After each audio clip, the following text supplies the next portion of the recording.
আরজিকরের চিকিৎসক ছাত্রীর মৃত্যুর ঘটনায় ফের সামনে এলো চাঞ্চল্যকর তথ্য।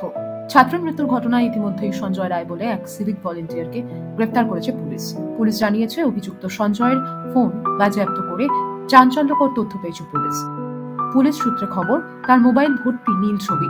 ঘটনার আগেও পরে সে মদ্যপ ছিল বলে জানিয়েছে পুলিশ। এমনকি তাকে গ্রেফতারের কারণও উল্লেখ করা হয়েছে পুলিশের তরফে। ঘটনার দিনের সিসিটিভি ফুটেজ দেখেই মূলত অভিযুক্তকে নাগালে পায় পুলিশ।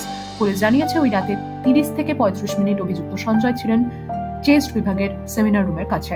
রাতে নিহত ছাত্রী এবং তার বন্ধুরা ডিনার করেন, একসঙ্গে অলিম্পিক দেখেন। এরপর সেমিনার হলে ওই ছাত্রী একাই বিশ্রাম নিতে গিয়েছিল।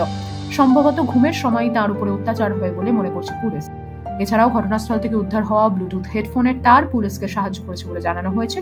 সূত্রের খবর, সঞ্জয় নাকি জানিয়েছে সে ঘটনাটি ঘটিয়ে ফেলেছে, ফাঁসির সাজা নিতে প্রস্তুত। অভিযুক্তের মানসিক স্থিতি নিয়েও আশঙ্কা প্রকাশ করছে পুলিশ।